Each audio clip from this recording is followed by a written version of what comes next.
Hi, folks. Today we have Chris Kresser. Chris Kresser is a licensed acupuncturist and practitioner of integrative medicine.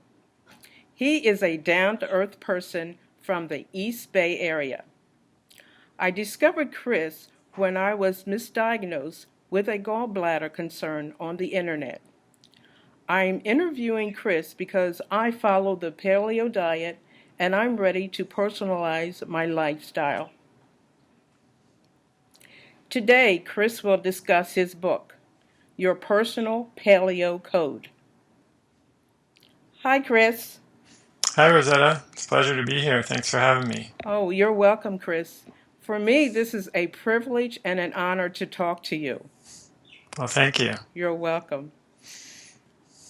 Chris, before we begin to discuss your book, for our new readers to paleo, would you be so kind to briefly explain the paleo diet lifestyle and how you got started? Sure. Well, how I got started sounds similar in a way, Rosetta, to how you got started. I had some health problems that I was trying to resolve. In my case, I got sick while traveling to Southeast Asia in my early 20s and developed into a decade-long mysterious and difficult to treat illness. And at some point along the way, I discovered paleo, and at the time, actually, I didn't even know what I was doing was called paleo. I didn't have a name for it, but it was a paleo approach. And I experienced remarkable improvements in my health and well-being, and it was a really big transformative experience for me. And so then I began to learn more about it and went back to school to study natural medicine, and here I am. I can definitely give you my interpretation of the paleo diet and lifestyle, which is probably a little different than some other people's interpretation. And I think that's the great thing about the paleo community. There's plenty of room for different interpretations. The basic premise, as you know, Rosetta, is that all organisms are adapted to survive. And when that environment changes faster than the organism can adapt, mismatch occurs. In the case of human beings, most of our genes are the same as they were in the Paleolithic era. And this suggests that we're primarily adapted to eat and live in a similar way to our Paleolithic ancestors, and that we may not be well adapted to newer foods and also newer ways of living, like, for example, artificial light or sitting for long periods of time, or really persistent chronic stress that's often part of an industrialized modern lifestyle. So this is the basic philosophy behind the paleo approach. But the personal paleo code approach, which I'm writing a book about, differs in a few ways from this basic idea. The first is that the fact that we didn't eat era, in my opinion, doesn't in itself mean that we shouldn't eat it now. Though most of our genome is the same, as I mentioned, there have been actually some important genetic changes even in the past 10,000 years. And lactase persistence is a really good example of that. About 10,000 years ago, no humans could digest lactose, the sugar in dairy products, after weaning. Because humans at that time weren't keeping dairy animals, and there was no need to be able to digest lactose after we were weaned. But due to some genetic changes that have happened in a relatively short period of time, now up to 95%, even in some Scandinavian countries, of people have the ability to digest lactose. So that happened in a relatively short period of time. In fact, much shorter than the typical argument for the paleo diet would suggest. So that, to me, along with along with the fact that dairy is a really nutrient-dense food and has highly absorbable protein and some other vitamins and minerals that are difficult to come by, that suggests to me that for some people, dairy products might be perfectly fine, even though they're not typically considered to be, a paleo food.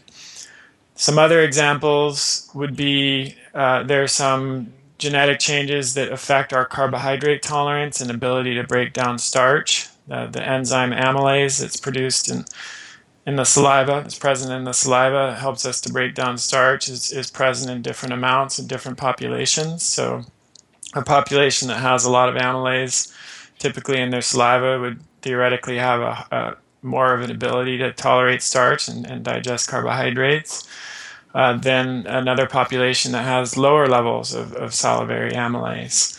Then there are even changes in the gut flora and how they affect our ability to tolerate certain foods. For example, coastal populations in Japan have certain types of gut flora that enable them to break down the specific types of carbohydrates that are found in seaweed.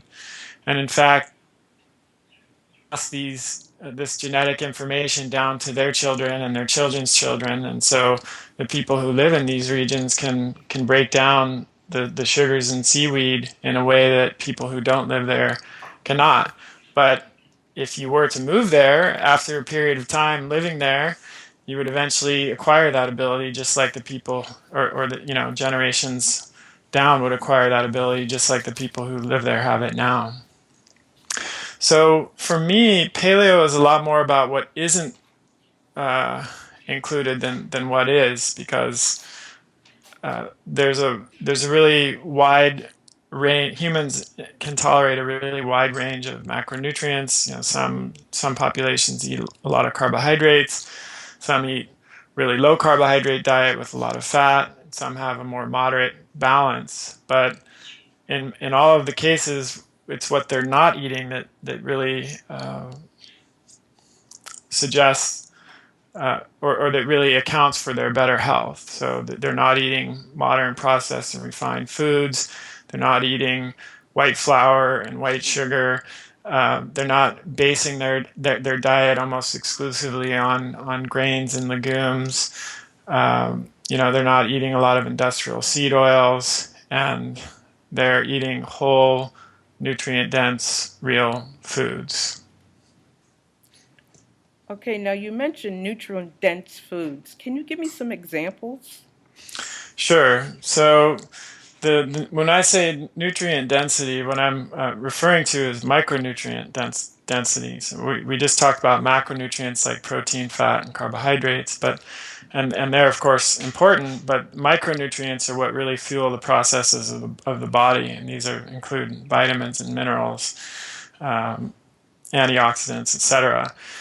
And even within the context of a healthy paleo diet, paleo type of diet, personal paleo code, some foods are more nutrient dense than others. Organ meats, actually, which are foods that have fallen out of favor in the past 50 years, at least in the US, are pound for pound some of the most nutrient dense food you can eat, and they're very high in minerals. They're particularly high in vitamin A, for example.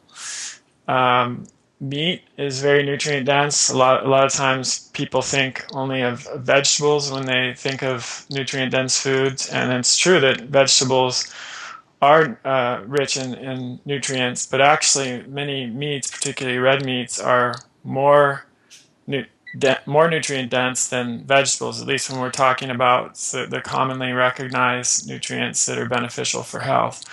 Vegetables tend to be higher in some nutrients, phytochemicals and antioxidants and things that more and more research does suggest are beneficial. And I think vegetables and fruits are very important to include in the diet. But the important point to get across, I think, that surprises a lot of people is that animal products like organ meats and fish are in many ways more nutrient dense than fruits and vegetables. Okay. Speaking of vegetables, say for like a starch, a potato, is there Mm-hmm. such a thing as a safe starch? Yeah, I think most starches are safe for most people. You're going to hear me say this a lot probably in the interview, but the answer to those kind of questions is always that it depends on the person and their circumstances.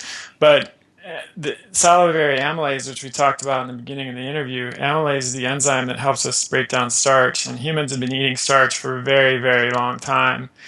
And in fact, there's some evidence that suggests that the consumption of starch played a role in our expanding brain size, in addition to starting to eat meat in the evolutionary process. So I think it's clear that humans can safely eat starch. Many human populations around the world, historically and in contemporary times, have safely eaten starch. Some populations, like the Tukasenta in the Papua New Guinea highlands and the Kitavans, eat very large amounts of starch. And the Okinawans in Japan, the traditional Okinawans, some of the longest lived people in the world, have all eaten large percentage of their calories from starch and maintain excellent health. That said, there are certain people, certain groups of people that don't do that well with starch. Perhaps some of the populations that have lower levels of salivary amylase, perhaps people with certain gut conditions like small intestine bacterial overgrowth, or gut pathogens, because some of those bacteria can feed on starch. They might do well to reduce or eliminate starch for a period of time. And then some people with poor glucose tolerance and insulin sensitivity might not be able to tolerate much starch. So it really depends on the person. Okay. In your book, Personalized Personal Paleo Code, why do you feel it's important for people following the paleo diet to take the next exciting step to personalize their diet? Well, I think personalization is the key to success over the long term.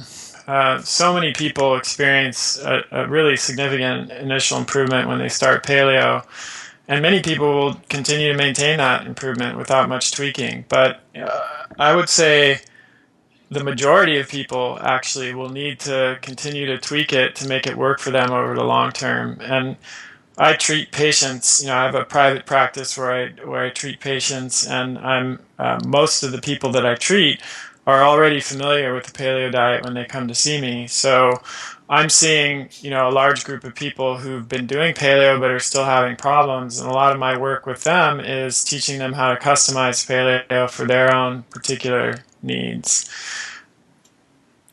Okay, Obvious to you go ahead. I'm sorry. if I say it this way, if you take two hypothetical people, one of them is a sedentary office worker who's 60 pounds overweight, and the other is a lean CrossFit athlete who's trying to put on muscle. It should be fairly obvious that those two people would require a different approach, because of their very different needs. But in fact, in a lot of cases, the recommendations that are made to those people are identical in terms of diet. So my argument is that we are similar in a lot of important ways. We have similar genes, but we're also very different in a lot of important ways. We have different constitution, which means our genetics, physiology, and biology are different. We live in different geographies and climates. So if you've ever been to the tropics or lived in the tropics, you probably find yourself craving different foods than when you eat if you're living in a very cold climate. We have different health statuses. So some people are fundamentally healthy and just want to optimize their health, and other people are dealing with chronic illnesses. We have different activity levels, and then we have different goals. Some people are training for competitive athletics or sports, and other people are, again, maybe overweight and trying to lose weight. So we're not robots. We have different needs and different circumstances and different goals, and our diet and lifestyle choices should reflect those differences. Okay, so when a person personalizes their diet, it's powerful from individual to individual.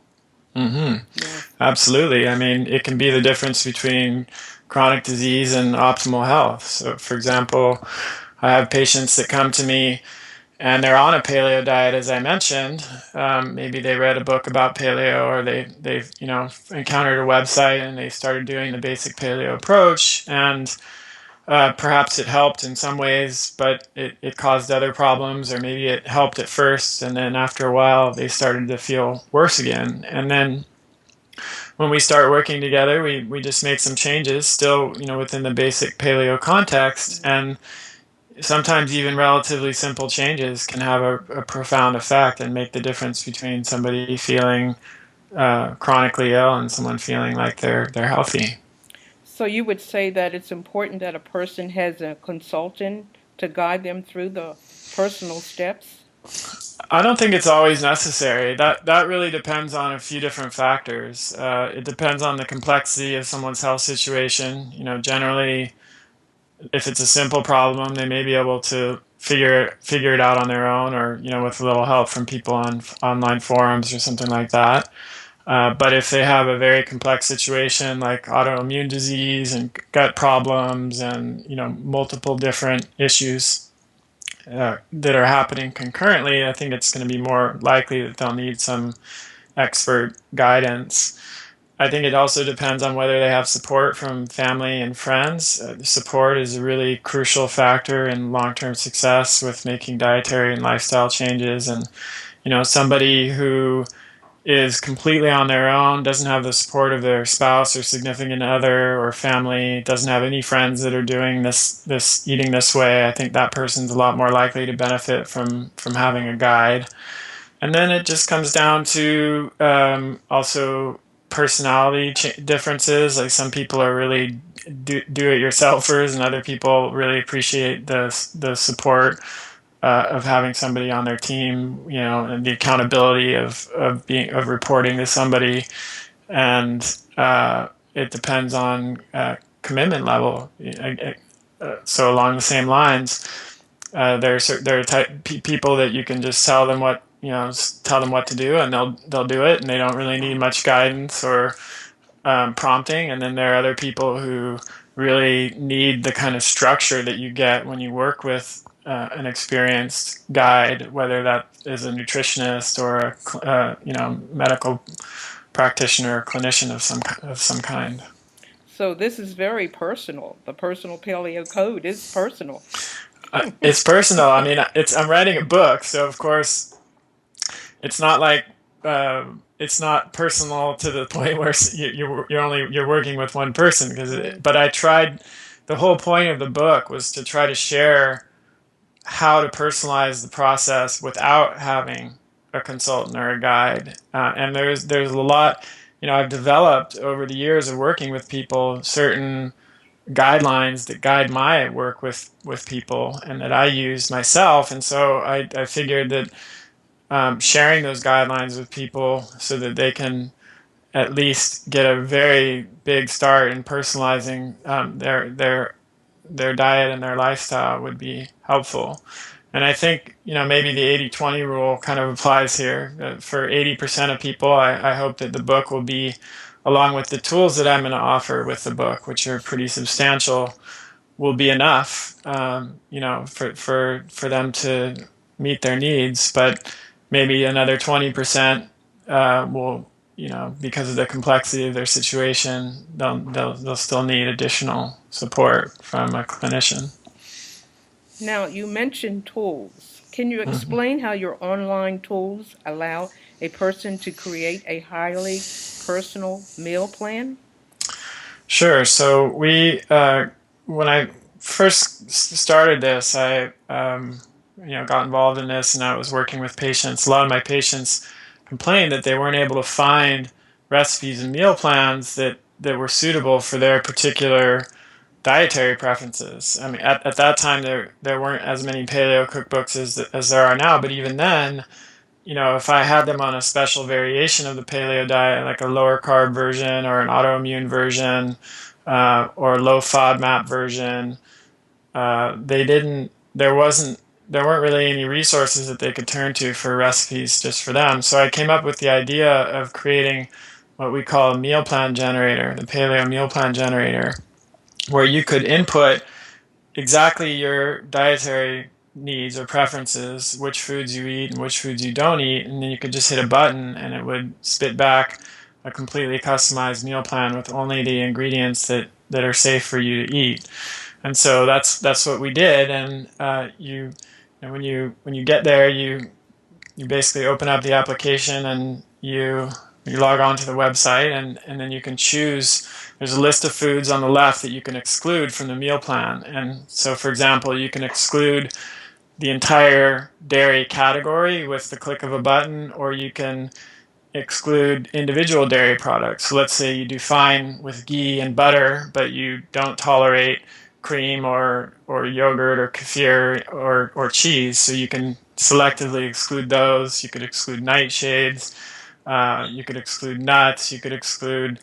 Pretty soon we're going to have a low FODMAP version, so you can exclude FODMAPs. And then you can also generate quick plans based on certain predefined criteria. So we have like a quick plan for strict paleo for people who are following a more traditional strict paleo diet. We have a 30-day reset quick plan for people doing a 30-day reset or challenge. We have a low carb 30-day reset version, an autoimmune 30-day reset version, and a few others. A few other quick plans too. And then there's an index where you can, if you have a particular cut of meat, so you have some beef, you're not sure what to do with it, you can click on beef, or you can just search for beef. You can click on meals like dinner or lunch or breakfast to see everything that's listed there. So it's pretty useful tool, especially for people who are trying to personalize their approach. Well, this is great because this would benefit people that are allergic to certain foods. That's right. Yes. Exactly. Okay. Now, a lot of people are juggling work and family, and they have trouble finding the time to cook. Does your personal paleo code have a quick meal option? Yeah, it sure does. That was one of the main requests that we got early on, and it's a good point. I mean, a lot of times in a book you'll see a meal plan, and it'll be these amazing elaborate recipes, but of course few of us have the opportunity to cook three, elaborate recipes a day for breakfast, lunch, and dinner. So we came up with something called the quick meal option. So I just mentioned some of the quick plans you can generate, and before you generate a meal plan, you can just tick a box that says quick meals only, and those are meals that take 20 minutes or less to prepare, to cook. So it's exactly suited for somebody who's like you said, trying to juggle work and family and still maintain a healthy diet. Okay. This is great, good information. Now, if a person wants to get involved in your pre-launch activities with the personal paleo code, how can they go about doing that? Yeah, the best thing would be to go to personalpaleocode.com and sign up for the mailing list. There's an email list there, and we'll be sending out emails periodically to notify people of certain pre-launch promotions that we're doing. We're going to have some bundles where we offer some free stuff and special discounts on other programs and services for people who buy, 5 books or 10 books. We're going to have a special bundle for gym owners who want to buy books in volume for their gyms, and also healthcare practitioners and clinicians who might want to buy the book in volume to give to their patients or sell to their patients.